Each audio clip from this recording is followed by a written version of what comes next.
मैं आज लालू जी को भी कहने आया हूं, लालू जी, नीतीश बाबू को आप जानते हो, प्रधानमंत्री वो बनने से रहे, वहां जगह खाली नहीं है।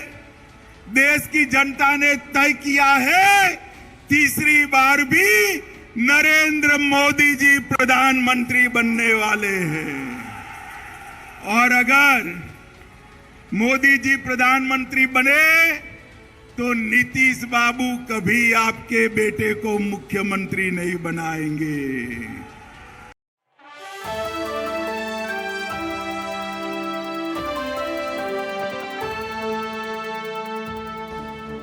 नमस्कार, आप देख रही हैं नेक्स्ट 9 न्यूज पॉलिटिकल बाइट और आपके साथ मैं हूं क्रांति सिंह।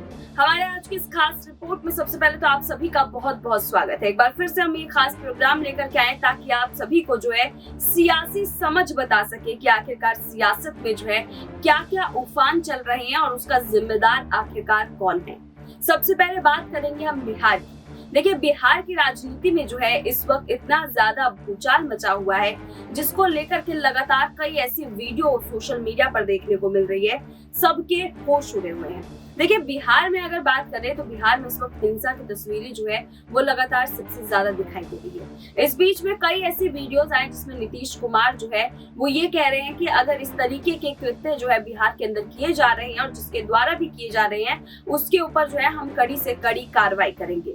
दूसरी तरफ तेजस्वी यादव का बयान आता है। अपने बयान के जरिए तेजस्वी यादव ये कहते हैं कि बिहार की जो अगर कोई हालत खराब करने की कोशिश कर रहा है, कोई जानबूझकर उसे जंगल राज और गुंडा राज का नाम देते हुए जो है उसको बदनाम करने की कोशिश कर रहा है, तो देखिए वो अब हमारे हाथों से नहीं बचेंगे। वहीं तीसरी तरफ अमित शाह जो है अपनी तरफ से एक्शन पर एक्शन ले रहे हैं। तो एक तरफ जो है वो कभी मिलिट्री फोर्स भेजते हैं तो दूसरी तरफ बयानबाजी करके जो है बिहार की सियासत को गर्म कर देते हैं। ऐसे में सवाल ये उठ रहा है कि आखिरकार बिहार में चल रही हिंसा का जिम्मेदार कौन है। बीजेपी जो अपनी तरफ से बयानबाजी करके हिंसा में तड़का भड़का लगाने की कोशिश कर रही है, या फिर यहाँ पर नीतीश कुमार और तेजस्वी यादव जो कि चाह करके भी सत्ता को सही से नहीं संभाल पा रहे हैं। जिम्मेदार कौन है ये समझना बेहद जरूरी है। इसके साथ कई और अहम सवाल होंगे जिसका जवाब हम लेने की कोशिश करेंगे। मानसी मेरे साथ जुड़ चुकी है। मानसी, आपका बहुत बहुत स्वागत है। पहला सवाल मानसी यही रहेगा कि आपको क्या लग रहा है कि बिहार की यह हालत जो है वो किसकी वजह से हुई है?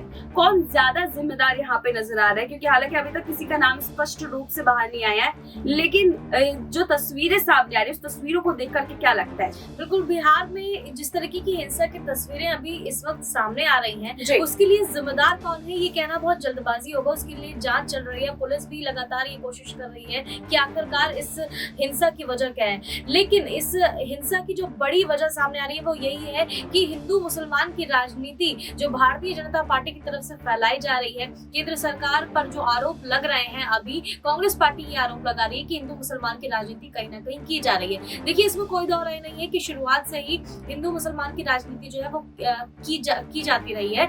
लेकिन अब जो जिस तरीके के हालात देश में पैदा हो रहे हैं वो कहीं ना कहीं आपको 1987 की याद दिलाते हैं। लगातार हम ये बात कहते हुए नजर आते हैं कि जिस तरीके की हिंसा की खबरें आजकल सामने आ रही हैं वो कहीं ना कहीं ये दर्शा रहा है कि हिंदू मुसलमान जो है वो एक दूसरे के बीच में किस तरीके से भेदभाव पैदा कर रहे हैं, किस तरीके की हिंसा की खबरें आजकल सामने आ रही हैं। तो बिहार में भी हमें यही देखने को मिल रहा है। रामनवमी के बाद से लगातार यही जो घटनाएं हैं वो हम देख रहे हैं। तो कहीं ना कहीं इसके पीछे की वजह जो है वो यही है। दूसरी बात यह है कि जिस तरीके से केंद्र सरकार जो है राज्य सरकार पर आरोप लगा रही है, वही राज्य सरकार ये कह रही है कि गृह मंत्री आखिरकार क्या कर रहे हैं। अमित शाह से सीधे तौर पर सवाल किया गया कि अमित शाह ने जो किया वो आखिर किया क्या। उन्होंने पैरामिलिट्री फोर्सेस को तो भेज दिया वहां पर, लेकिन अभी जिस तरीके के हालात वहां पर पैदा हो रहे हैं उसके लिए वो आखिर क्या कर रहे हैं। राज्य सरकार की क्या भूमिका है, केंद्र सरकार की क्या भूमिका है, दोनों ही एक दूसरे पर आरोप प्रत्यारोप मरते हुए नजर आ रहे हैं। लेकिन सवाल आखिरकार यही उठ रहा है कि इस हिंसा की वजह क्या है। ठीक है मानसी, यहाँ पर जैसे कि आपने भी बताया कि हिंसा की वजह जो है वो स्पष्ट रूप से सामने निकल करके नहीं आ रहा है कि क्यों शुरू हुआ, किसकी वजह से शुरू हुआ और क्या यहाँ पर हिंदू धर्म को बार बार जबरन जो है लेकर के आया जा रहा है, मुद्दा बनाया जा रहा है, वो आखिरकार कितना सही है।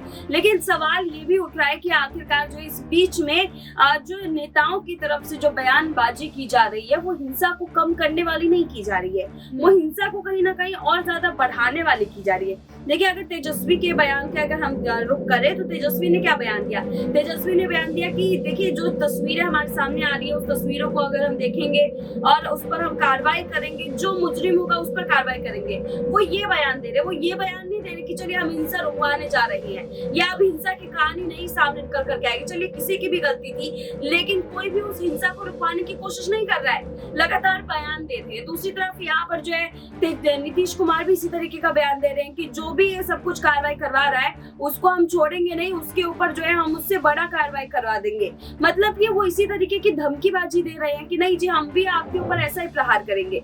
वहीं तीसरी तरफ अमित शाह का बयान आता है कि इतना बड़ा मुद्दा चल रहा है, उस बीच में मिलिट्री फोर्स जो है वो वहां पे भेज रहे ताकि हिंसा को रोका जा सके।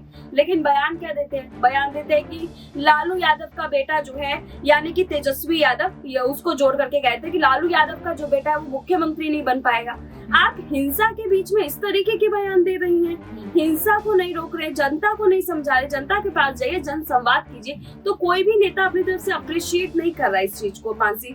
तो क्या यहाँ पे लग रहा है कि इन्हीं नेताओं की वजह से ये हिंसा जो है अभी तक नहीं रुकी है? देखिए गृह मंत्री अमित शाह का बयान जिस तरीके से सामने आया है वो कहीं ना कहीं ये दर्शाता है कि राजनीति की जा रही है। राजनीति इस मुद्दे पर इसलिए की जा रही है क्योंकि अमित शाह ये बात अच्छी तरीके से जानते हैं, भारतीय जनता पार्टी भी ये बात बहुत अच्छी तरीके से जानती है कि बिहार में अभी जिस तरीके की हिंसा हो रही है उससे लोग नाराज हैं, लोगों में गुस्सा भी है। तो कहीं ना कहीं सरकार को घेरने का इससे अच्छा मौका बीजेपी के लिए और कुछ नहीं हो सकता था, इसीलिए यही टारगेट किया जा रहा है।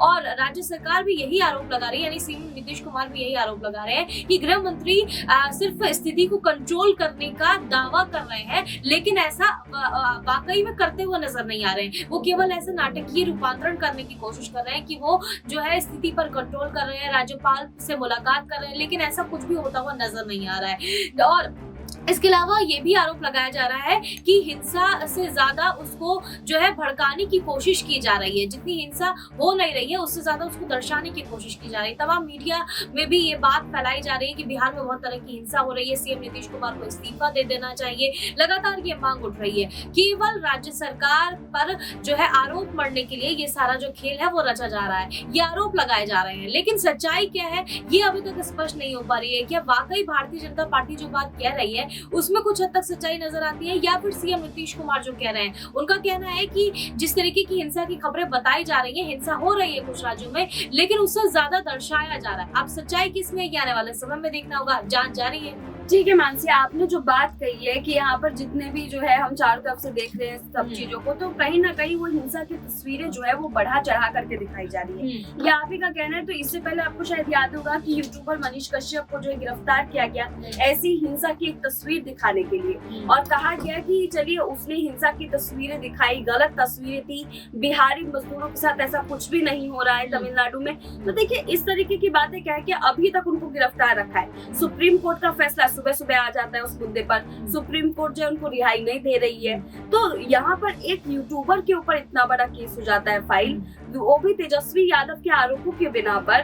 तो क्या यहाँ पर जब तेजस्वी यादव और नीतीश सरकार पर आरोप लग रहे तो क्या उनका इस्तीफा देना बनता नहीं है? क्या यहाँ पर ये नहीं बनता कि उन्हें भी गिरफ्तार किया जाए या उनको भी जो है जेल के अंदर रखा जाए, उनके ऊपर भी कार्रवाई करवाई जाए? देखिए बिल्कुल इसीलिए तो बीजेपी को ये मौका भी मिल गया कि ये बोलने का कि आप राज्य सरकार में हैं, आपकी सरकार है, आप क्या कर रहे हैं बिहार में। आपसे सवाल इसलिए पूछे जा रहे हैं कि आप जिस तरीके से केंद्र सरकार पर आरोप मढ़ रहे हैं, आप उन पर सब कुछ छोड़ दे रहे हैं, आपकी क्या भूमिका रहती है राज्य सरकार के रहते हुए? आप मुख्यमंत्री हैं, अगर मुख्यमंत्री के तौर पर आप जिम्मेदारी संभालने में सक्षम नहीं हो पा रहे हैं तो आखिरकार क्या वजह है जो सीएम नीतीश कुमार जो है उनसे इस्तीफे की मांग की जा रही है? आखिर क्या वजह है जो सीएम नीतीश कुमार जो है ये बात कहते हुए नजर आ रहे हैं कि आखिरकार बिहार में इस तरीके की राजनीति की जा रही है, हिंसा को राजनीति का नाम दिया जा रहा है? इसके लिए एक जो है प्रश्न चिन्ह अभी भी बना हुआ है। तो सीएम नीतीश कुमार ये साफ तौर पर कहते हुए नजर आ रहा है। ठीक है। ठीक है, धन्यवाद मानसी। देखिए, हमारे आज की इस खास रिपोर्ट के जरिए हमने आपके साथ बहुत सारी बातें की हैं और तमाम मुद्दों पर जो है चर्चा किया है। उम्मीद करते हैं हमारी वीडियो आपको जरूर पसंद आई होगी। अगर आई है तो कमेंट में लाइक शेयर करना बिल्कुल भी ना भूलें और वीडियो को ज्यादा से ज्यादा शेयर करें।